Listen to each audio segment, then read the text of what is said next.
Hey, if you'd like to earn CEUs for this webinar, join the Safeopedia community at the link in the description below. Now, on to the show.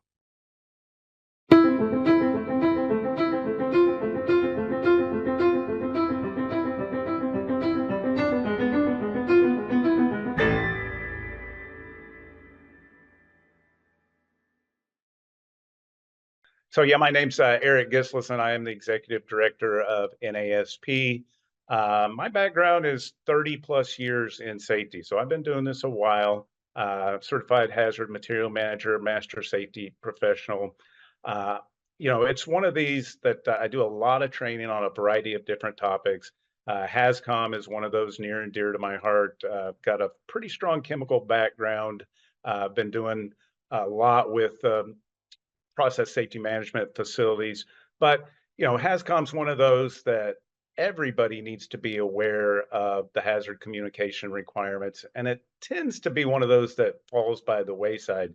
So I want to talk this morning or this afternoon, depending on where you are, a little bit about HAZCOM, a review of the aspect of why it's still the #1 cited standard in general industry, and then talk about the GHS aspects of it and some of the changes that are coming down the pike from a GHS perspective.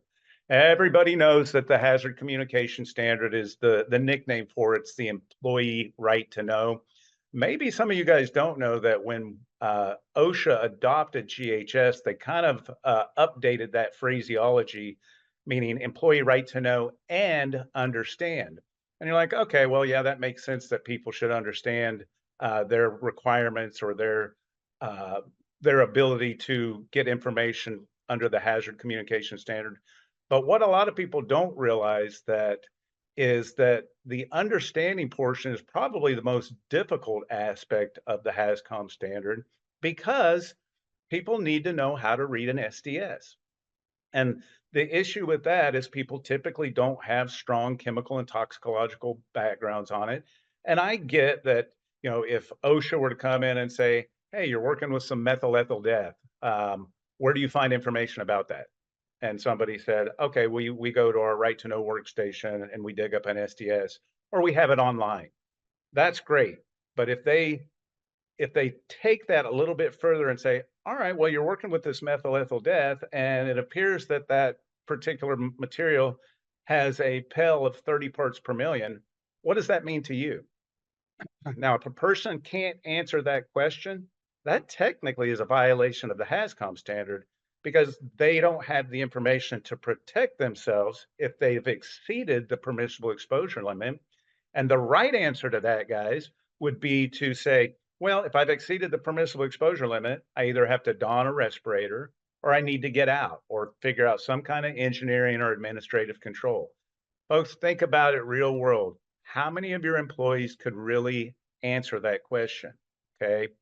Especially when we think sites that aren't really subject to some of these really bad chemicals like ammonia or chlorine or these different really bad, if we're thinking construction or warehouse and retail, where we're not typically exposed to these chemicals, do we have that level of understanding of how to read an SDS and labels? Okay. Now, the labels, I think, under GHS do a better job, and we'll talk about those. But there's still some of this is technical information. And you see on the slide, 30 million people exposed in the US. That's just in the United States. If you are tuning in from Canada, you guys have what's called a WHMIS system, which is similar to hazard communication and also adopted the GHS standards. Folks, just to review the sections of the HAZCOM standard. Okay, if you look at scope and applications, definition, hazard classification, the written HAZCOM program, labels, SDSs, employee information and training, trade secrets, etc. The reason I'm listing this morning is that several of these areas are in the process now of being updated based on the new requirements of GHS 7.0. What's interesting about it is here we're in 2024, the GHS 7.0 came out in 2017. So OSHA's just now getting around to updating based on their recommendations of GHS. And then they're gonna look at things like definitions of hazardous materials. They're gonna look at things like hazard classification. There's gonna be updates to labels and updates to safety data sheets. There's gonna be updates to trade secrets. So a lot of this has to do with the fact that the standard is being updated to meet or exceed GHS protocol. One other aspect of it is HAZCOM has some really serious appendices. Now, I'm just going to say, if you have trouble sleeping at night and you really want to put yourself to sleep, open up Appendix A or B. These get really technical, folks. They get technical into toxicology and chemical aspects, but these are the parts that are going to be changed based on these GHS updates. Okay. What does that mean for us as end users? It does mean quite a few things, and we'll get to that shortly. So, again, to my point earlier, workers have the right to know and understand the hazardous properties of chemicals in the workplace, and they also have the right to pertinent information. Okay. And that's not just SDSs. That is SDSs, obviously, and the ability to read them. And again, let's say you have non English speaking folks at your facility.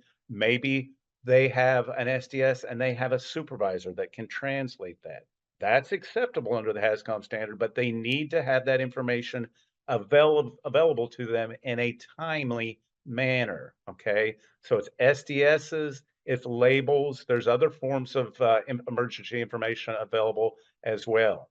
If we look at the latest statistics on OSHA inspections as of 2022 September, and OSHA's always, and BLS is typically dragging on their information. The new data should be coming out soon. But folks, the point of this is that it is still the number one cited standard in general industry. The number one cited standard overall is fall protection in construction, and we know why that is, because we have a lot of issues with falls being the focus for construction industries and that sort of thing. But generally speaking, we're talking multiple millions of dollars. And then you ask yourself, why? I have a HAZCOM program. I've got SDSs. I have labels. Well, let's dig a little bit deeper and see why that may be. Okay. Now, I want to emphasize this fact.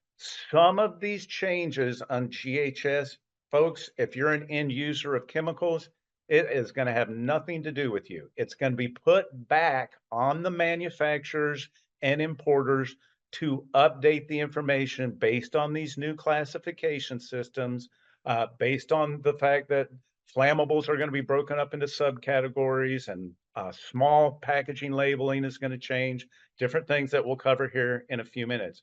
But it's the job of the manufacturer to classify these chemicals based on the hazards associated. Is it a flammable? Is it an oxidizer? Is it toxic? Is it corrosive?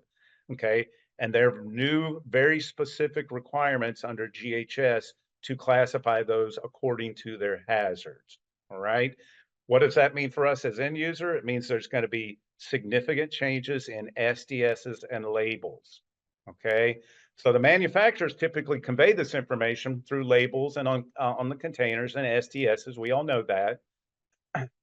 But it's our responsibility as the holders of a hazard communication program to identify and list hazardous chemicals in the workplace. Folks, this is typically, we do a lot of audits for our clients, and I'll go in and say, okay, let me see your HAZCOM program. They produce it. Then I say, let me see your list of chemicals that you have. They will give me the SDS book. That is not the same thing. We are talking about a separate list of actual chemicals that is a living, breathing document. If you get rid of chemicals, that list needs to be updated. If you bring in new chemicals, that list needs to be updated. Now, remember, you're going to keep those SDSs irrespective of whether that material is in use anymore. You guys know the requirement on that. That's 30 years past the last exposure to the last employee that was exposed to that chemical, AKA keep those SDSs forever. But that list needs to be changed. And what I tend to do is I'll go into a facility. If they've got a list, I'll walk out into the facility and look for a chemical that might be in a maintenance shop and say, show me the SDS on this. Invariably, I'd say at least 8 times out of 10, we find that they're missing SDSs. So that is an easy gig for OSHA, and more importantly than an OSHA perspective, and I always preach this in my classes, I'm not necessarily as concerned about OSHA as the safety of my employees. If we have chemicals that we don't have SDSs and labels for, that's a problem, and we need to keep this updated. So we identify and list the hazardous chemicals, we obtain the safety data sheet and get the proper labeling. We have a written HAZCOM program that we'll talk about here in just a second. Provide that information to the employees through training. And we evaluate as a safety or an environmental professional the hazards associated with these. You guys know there's a big push all around the world to go with greener chemicals. I'm all about using greener chemicals.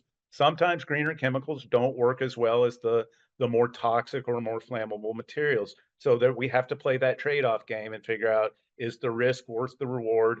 But we should be involved in that process of determining hazard analysis on these chemicals. Don't allow purchasing to bring in new chemicals without your knowledge of the hazards associated with them.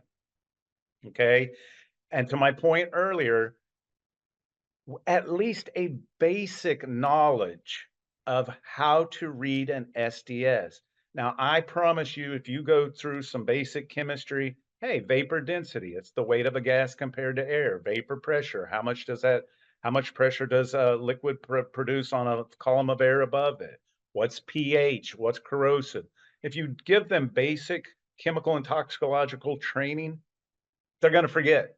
Okay. So you should have a cheat sheet in the front of your HAZCOM program that puts these in layman's terms, not technical definitions, but layman terms, what this stuff means on an SDS, or highlight an SDS in your in these areas that these people are exposed to, and highlight the portions that are going to be applicable to these people. Nobody has to memorize the 16 sections of an SDS, but they do have to read the sections that pertain to them, personal protective equipment, exposure, that type of thing. All right, so let's talk about what's on a written hazard communication program. We know we have to have it, all right, but there need to be provisions for labeling. What kind of labeling? Maybe it's GHS, maybe it's HMIS, maybe it's NFPA, maybe it's EPA hazardous waste, okay? But you need to have written in your program specifically, we've adopted GHS in-house. Now, I love GHS. I think it's a great program. It's easy to read, it's easy to understand. But you can't tell me that you guys aren't importing chemicals that have other labeling systems, like the NFPA diamond. We'll look at that here in a second, or the HMIS, the bars. They have to know that too. Even if we decide that the in-house labeling system is GHS, if they're coming in bulk containers with these other labeling systems or DOT labeling systems, your employees need to know that as well. So they have to have the labeling, they have to have the SDSs, okay? They have to be trained on the hazards. We talked about the list already. And those last two bullet points. Folks, this is an easy gig for OSHA, and this is also where people might get hurt. Hazards of non-routine tasks. I get this a lot. Okay, I know you normally don't use a respirator, but today I need you to go out and paint these 10 tanks because we're going to get an inspection and I've got this aerosol paint. Go to it. Here's the dust mask. You're good to go, right? Wrong. I think people need to be trained on, hey, is it an air purifying respirator? What are the hazards? Is it flammable, or are we working in a flammable environment? This type of thing. It's typically with non-routine tasks from a chemical perspective that people tend to get hurt. And then also hazards associated with chemicals and unlabeled pipes. If you've got a variety of pipes running through your facility, people need to know what's inside of those pipes. Now, OSHA doesn't say that every single pipe with every single contents of that pipe has to be marked with the contents of that particular chemical or material. There are some exceptions to that. Highly hazardous chemicals like ammonia and chlorine, they do have to be marked with the name of the material and directional arrows and whether it's a liquid or a gas and things like that. Most chemicals or most pipes are labeled through the use of what? Through colors, okay? And these ASME guidelines will tell you, hey, red might be fire quenching, orange might be toxic or corrosive, green might be potable, compressed air is blue, et cetera, et cetera.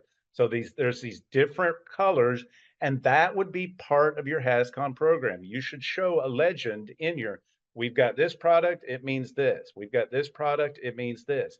Because if there was a spill or leak of that material, well, we don't know. Was it potable water with a little bit of glycol in it, or I mean, a chiller system with a little bit of glycol in it, or is it something worse? Is it something more hazardous? So we have to do a better job in labeling through the use of color some of these pipes within our facility. Okay, and that's another easy gig for OSHA to get us on. All right, there's the example. Now, again, ammonia might be one of those that you really do have to be that level of specificity. And they've got documentation, IIAR and things like that. Chlorine has the Chlorine Institute, different agencies oversee, and then even OSHA has chemical specific guidelines for highly hazardous materials. Typically, you're going to be falling under process safety management and things like that if you're dealing with these chemicals. Okay. I want to review some of these labels and forms of warning because it segues into the changes in the standard. So I want to make sure when I'm talking about acute toxicity, you guys know what that pictogram looks like. Okay. Obviously, GHS has been around since really started in 2012, that it was adopted by most other agencies. Remember, if you guys remember, if you've been around for a while, they gave us 4 years to get in compliance. It was mainly on the manufacturer's end. It's weird to me. It was kind of like the cart before the horse because they said us as end users needed to have training in place, but they gave the manufacturers 4 years to update SDSs with proper labeling and placarding and that sort of thing. Okay. But we know why we've done it. We're in a global economy. The United Nations kind of oversees this, and it's really focused on pictograms, signal words, and hazard warnings. All right. Now, it doesn't say that you have to have a particular level, but it does say that you have to have pictograms and the words to be used in the label. If folks, if you're doing some kind of internal labeling system that's different than GHS, I caution you on that. I do know companies that use some of these other labeling systems.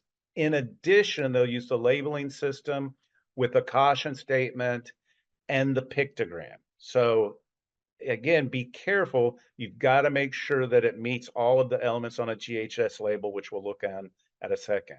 And I want to emphasize that last bullet point down here. DOT labels do not meet GHS or OSHA requirements. DOT labels are for shipping and receiving of hazardous materials. You're not going to take a DOT label off. There's a OSHA standard that says do not deface a DOT label unless that container is drained, free of residual vapors, or sometimes triple rinsed in the case of extremely hazardous chemicals. You leave the DOT label on, which means what? We have to train our people on DOT labels. Okay, so this is what I mean. You might have a 704 or an HMIS labeling system in addition to the GHS. And just to make sure you guys have seen these labeling systems, maybe you didn't know it was called HMIS or NFPA 704, but that's what it looks like. You guys have all seen this, right? The HMIS, the HMIG or HMIS means the same thing, hazardous material identification guide or system. Now, remember, that's different. If you guys are from Canada, that's different than the WHMIS. That's your workplace hazard information system. That's your version of HAZCOM. That's an entirely different beast. Okay. But under HMIG or HMIS, it's based on colors and it's based on numbers. Blue is health, red is flammability, yellow is reactivity, white is personal protective equipment, and then it's a 5 rating system. A lot of people think 4, but it goes 0 through 4. So it's a 5 rating system based on the severity of the hazard. For example, flammability is based on flash point. Lower flash point is bad, that kind of thing. So they look at these when determining the hazards, and they assign a numerical value to that particular chemical. Now, what I like about the HMIS system is that it does include personal protective equipment. So in the white section on HMIS, you've got a alphabet system that says, hey, A, not that bad. You got to wear eyewear. This is normal handling of the chemical. For those of you guys that are emergency responders, you might look at this and say, wait a minute, if I'm in a level A suit, that's a fully encapsulated airtight suit. Totally different system. That's for emergency response. This is for regular handling of the particular material. And if you look at this labeling system, okay, basically everything A, B, C, and D, right? A, B, C, and D is no respirator required with general handling of the material. E through J is some kind of air purifying respirator, cartridges or canisters. If you've got regular handling of a chemical and it's rated as a K, and you're talking about using supplied air respirators with regular handling of the material, that is some nasty stuff. That should be a red flag to you, and you're going to have additional training for your employees who handle those types of materials. So that's HMIG or HMIS. But guess what? They updated it several years ago. The yellow is going away, and it's been around for a while, but I still see companies using the yellow version. If the yellow for reactivity is changed with orange for the physical hazard associated with that particular material. Physical hazard can be a one of 7 different classes: water reactives, organic peroxides, explosive, compressed gas, pyrophorics, oxidizers, unstable reactives. This is interesting to me because the HMIS system, some of these definitions are going to be changing under GHS. But again, going back, generally speaking, the physical hazard has been changed. And the reason they did that, folks, is because reactivity is kind of a generic term. So they felt like it'd be a better idea to make that more specific to the hazards, the physical hazards associated with those particular chemicals. Okay.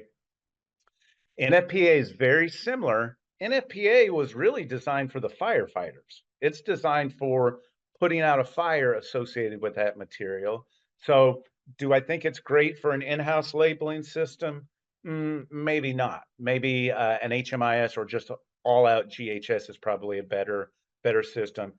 You might think that on an SDS, which you're going to see these systems on most SDSs, that this would be exactly the same as HMIS. HMIS might have what, a 0, 0, and a 3, and then NFPA would have a 0, 0, and a 3. Not always. Sometimes these labeling systems differ, and if we have to compare the two, we want to go with the more stringent of the two. Now, in the white section of NFPA 704, the diamond, that is not for personal protective equipment. That is for special hazards.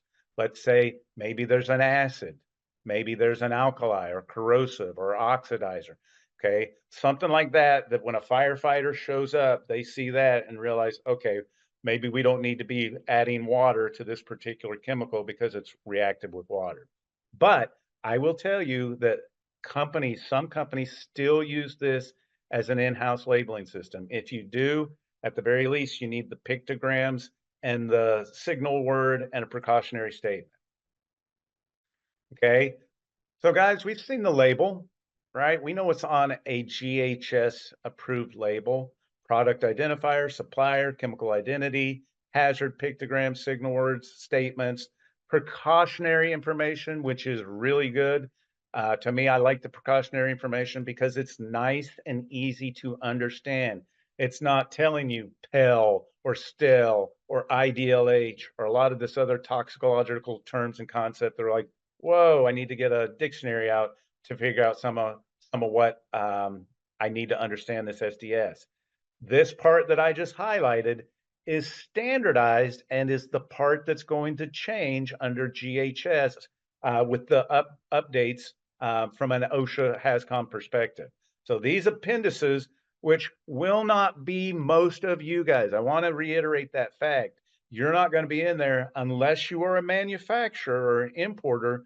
They're the ones that are going to be under the gun to update some of these appendices based on GHS recommendations. Folks, I want to really quickly review this. And the reason I have really emphasized this from the perspective of drilling this into your employees, I've had several OSHA inspectors tell me specifically this is the type of question that they're going to ask employees who are exposed to chemicals. What does this pictogram mean? What does this guy with this little weird star in his chest mean? Carcinogens, respiratory sensitizers, reproductive toxicity, target organ toxicity. Folks, you're going to see that a lot, and there's changes with that in GHS. You're going to see STOT, specific target organ toxicity.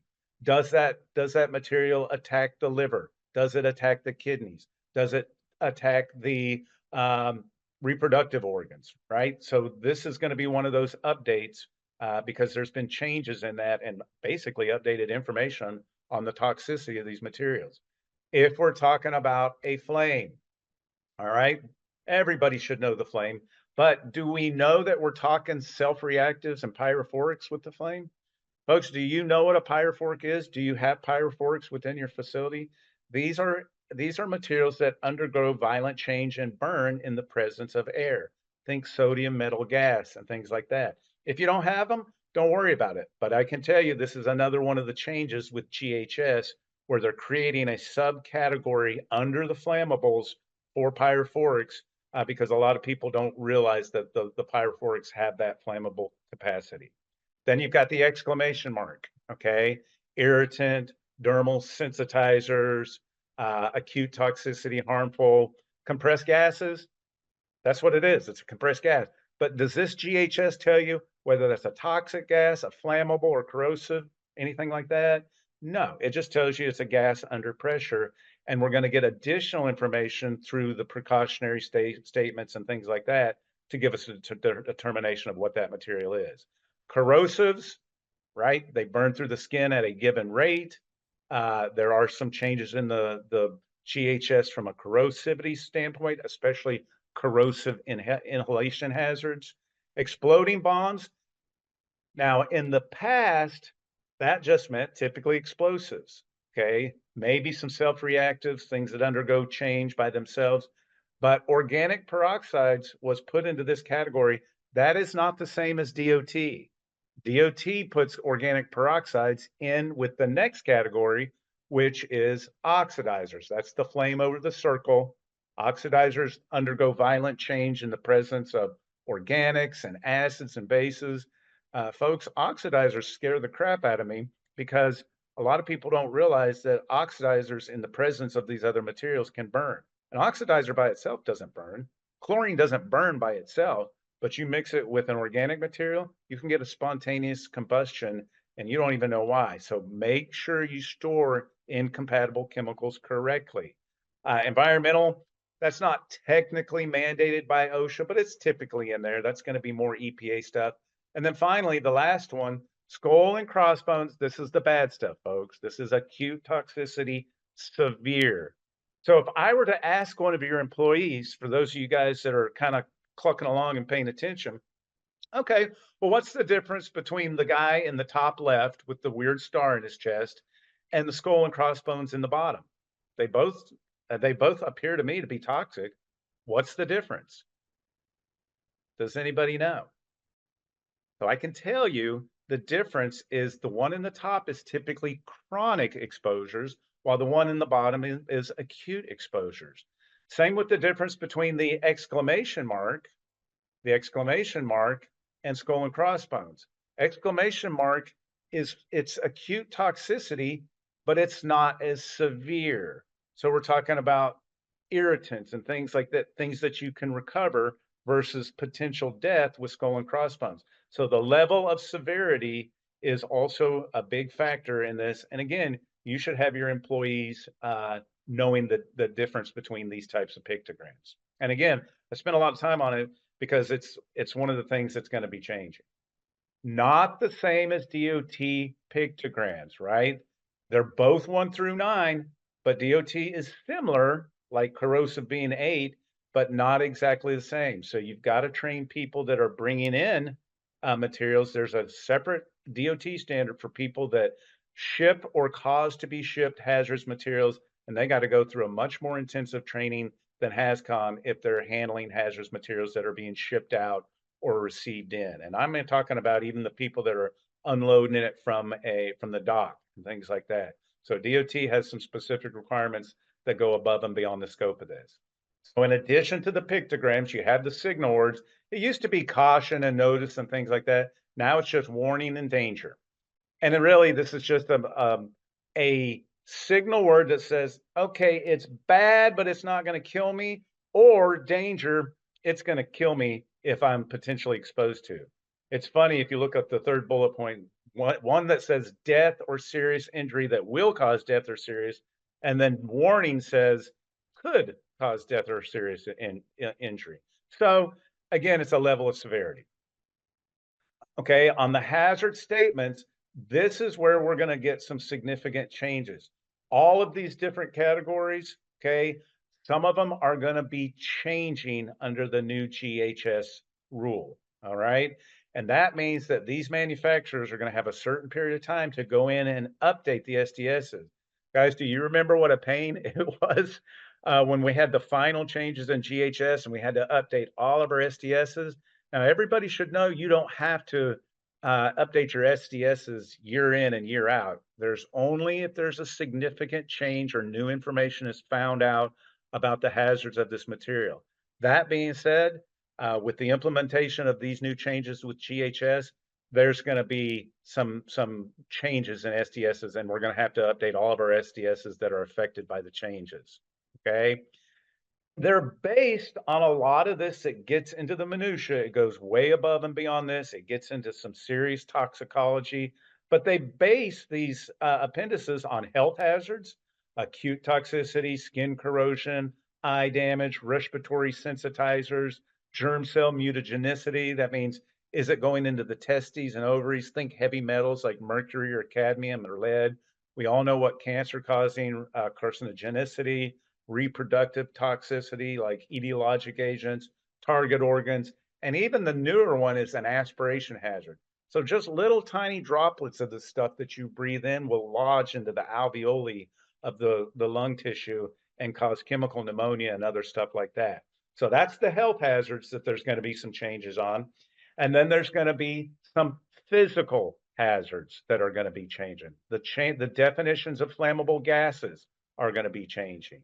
Okay, there's going to be a new category of explosives that I'll show you here in a second. But these are kind of the physical hazards that these manufacturers have to look at and make a determination of, is this hazard relevant and does it need to be listed on the SDS with an update change in the label as well. All right. The precautionary information, again, this to me is where the rubber hits the road. This gives us good information about what to do, what not to do. UN was based on consumer labeling. So think about if I get a bottle of Drano and I read the back of a bottle of Drano, it says, hey, don't eat this, don't drink this, don't use this with this chemical. That's what precautionary statements should do. Give us good information about how proper storage, handling, response, and disposal. Okay. And that's what the label currently looks like. Okay. Everybody, now think about this. This is all primary packaging and then all secondary packaging or anything that's used for transporting, or think of funnels and things like that. Secondary containment has to have this label. Now, there are some caveats to that OSHA is going to be codifying here soon. So now let's look specifically at these changes. And I'm going to tell you that some of this gets really in the weeds. So I'm going to kind of look at it from a high level, 30,000 foot perspective, because some of it gets really into the weeds on the toxicology. Okay, so for manufacturers and importers, there are changes. Now remember, this is GHS that happened in 2017 that OSHA just passed July 24th of this year, but there is going to be a time, they're going to give us time to get it into place Obviously, there's some time for the manufacturers to get this information. So this was one of these hotly debated issues with manufacturers and OSHA.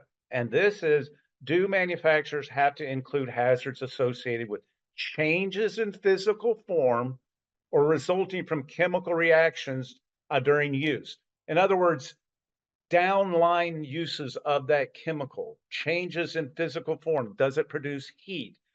Is it incompatible with other chemicals in this form? Is it being ground up? Is it being liquefied? And these manufacturers pushed back and said, hey, we can't know every end use of this particular chemical. So OSHA kind of backed off and said, but only known and reasonably ascertainable information needs to be used to develop additional information on Section 2 of the SDS, and they're not going to require all possible hazards of reactive chemicals, but there's going to have to be some more research done. Think of like hair products that produce formaldehyde, or even cement. Some forms of cement produce formaldehyde. Think of things that the use of that chemical may produce byproducts that may not be currently listed on the SDS. They're going to have to in the future. Now, OSHA acknowledges that manufacturers may not know every downstream use, but they must address known and foreseeable hazards. They require that classification information in Section 2, but they don't specify how the information is disclosed. So it's going to give some discretion to SDS preparers. Okay, that's their final thought on this part of the change in GHS.